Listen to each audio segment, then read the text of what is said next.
Hello. This desk research is titled Sound Through the Silence, and it investigates a question that sits at the intersection of neuroscience, clinical care, and experience centered design. How does music shape the lived experience of people living with Alzheimer's disease? The first is to synthesize what existing academic literature tells us about music and Alzheimer's diseases. The second is to develop a rigorous understanding of music's cognitive, emotional, and behavioral aspects on the population. And the third, situated within the principle of experience centered design, is to identify how music might serve as a foundation for design technologies that supports genuinely meaningful person centered experiences. According to the World Health Organization, approximately 55 million people worldwide are currently living with dementia, with Alzheimer's disease accounting for between 60 to 70% of all cases. There is currently no cure, and pharmacologically, treatments offer only modest symptomatic relief. This places considerable weight on non pharmacological interventions, approaches that can be meaningfully improve quality of life without dependence on medication. For a person living with Alzheimer's, the meaningful experience that ECD seeks to support might indulge reconnecting with personal identity through familiar music, feeling genuinely present and engaged with those around them, or simply experiencing a moment of emotion, calm, or joy. Music, as this research demonstrates, can facilitate all of these, even at stages of diseases where almost every other cognitive pathway has been severely compromised.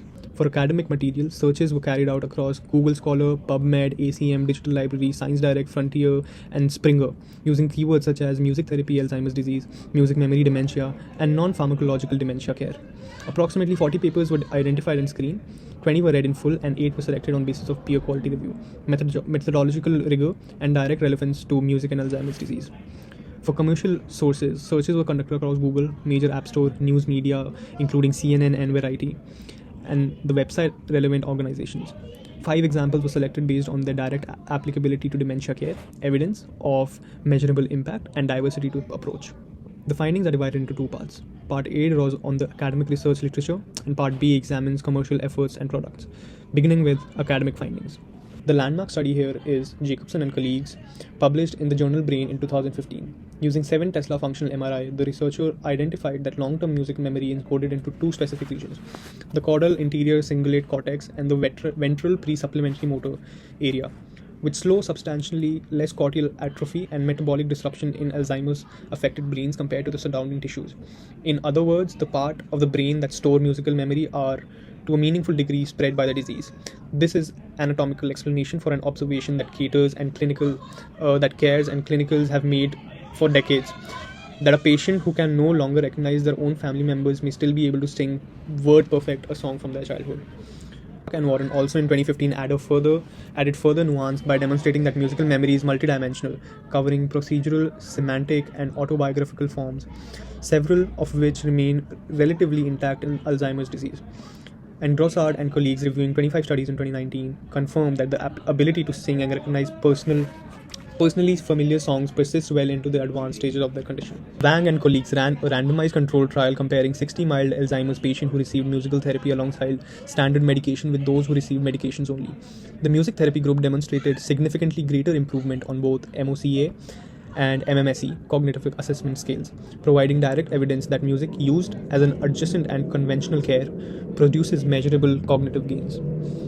A 2023 systematic review by Biebel and colleague, surveying randomized controlled trials from 2012 to 2022, found that active music interventions, those involving singing improvisation or instrumental participation, produced stronger improvements in global cognition, verbal fluency, and memory than passive listening alone. And in 2024, MDPI systematic review of 15 studies reported that 13 of those 15 found positive effects on memory outcomes, with patients in several studies performing at levels comparable to healthy controls on specific musical memory tasks. Mazzurini and Coel's 2022 review, published in the Annals of the New York Academy of Science, found that music therapy reliably reduces depressive scores and trait anxiety, enhances autobiographical recall, and improves verbal fluency.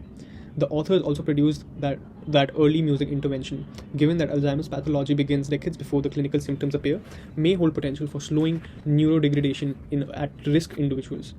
Liu and colleagues confirmed in 2024 that music therapy is a particular effect in addressing behavioral and psychological symptoms of dementia, or BPSD, a cluster of symptoms including agitation, anxiety, depression, and social withdrawal that are notoriously difficult to manage through medication.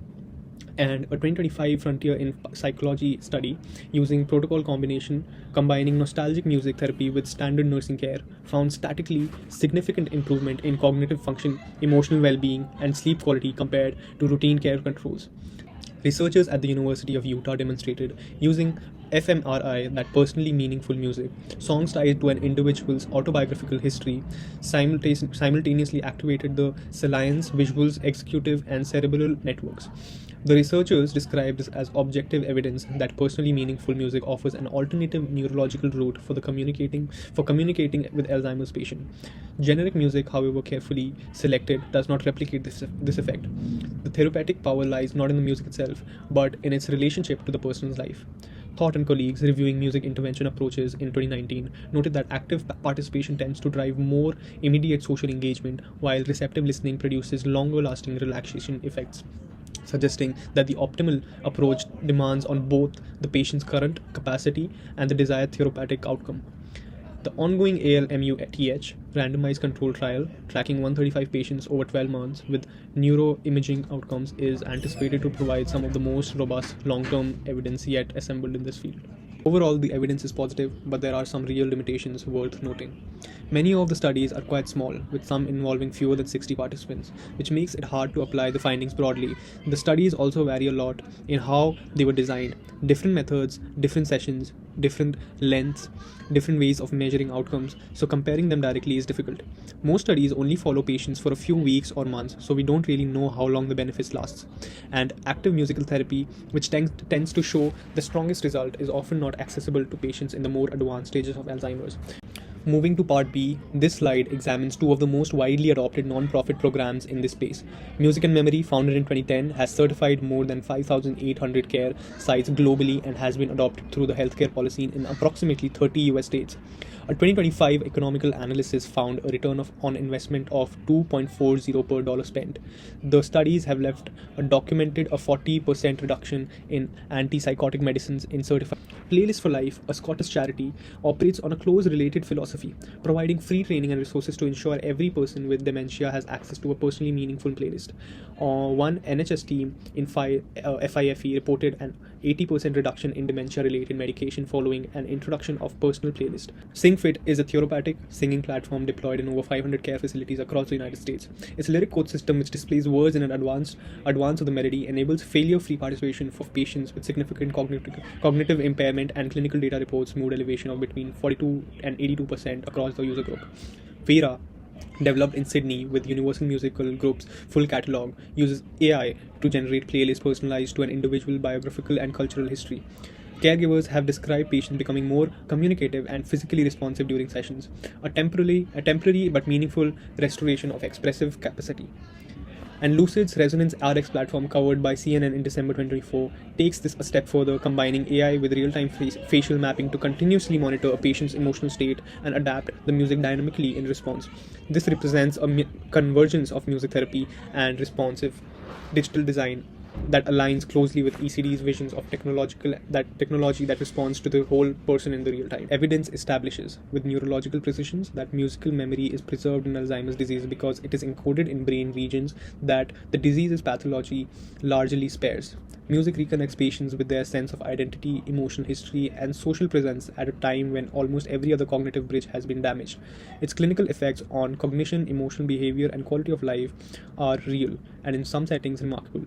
The proposed approach involves semi-structured interviews with professionals and family caregivers, supplemented where ethically appropriate by conversations with individuals in the early stages of Alzheimer's disease. Key area of inquiry would include what music has held personal significance for this individual and from which period of their life. How does person respond emotionally, verbally, physically when they encounter familiar music? And what barriers currently prevent consistent access to personal, meaningful music in care settings?